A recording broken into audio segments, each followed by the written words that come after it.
Hello বন্ধুরা, good evening. আমার চ্যানেলে তোমাদের সবাইকে স্বাগত। তো দেখেছো আমার মানে ছেলে মেয়ে দুজনেই পড়তে বসেছে। তো পড়তে বসে কত বদমাইশি, কত দুষ্টুমি করছে।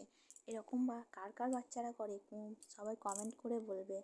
দেখো না, এত কথা বলবে, এত জ্বালাবে, মানে কিছুতেই ওদেরকে পড়তে বসাতে পারি না। প্রচণ্ড চঞ্চল, কি করা যাবে। এই যে আমার মেয়েকে বলছি লেখো, তাও লিখছে না। পড়ো, সব উল্টোপাল্টা বকে যাচ্ছে। এই তাই, এটা করতে হবে, ঠামা ওটা করতে হবে। ওই যে একটু সবসময় হাসি, তখনই কান্না, মানে সব রকম করেই পড়াতে হয়।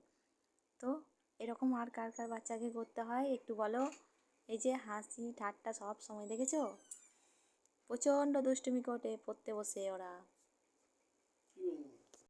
পড়তে পড়তে এটা খাবো, ওটা খাবো, এই করব, ওই করব। ও গল্প করছে। একটা কাকু এসছে ওদের, তো দেখেছো ওদের কাকু ম্যাঙ্গো নিয়ে এসছে, সেটাও আবার খেতে লেগে গেছে। এরকম করলে কি আর পড়াশোনা হয়?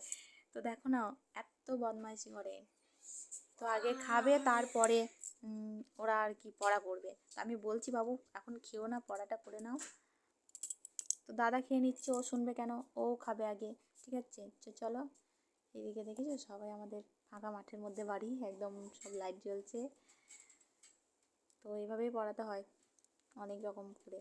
এই যে এখন খেতে বসেছে, খাচ্ছে, খাওয়ার পর দাঁড়াও, দেখো এই দেখো। এই যে গল্প করছে, হাসছে। এরকম করে কি পড়ানো যায় বাচ্চাদেরকে? এরকম আর কাকে কাকে করতে হয়, কাদেরকে করতে হয় একটু কমেন্টে বলো প্লিজ।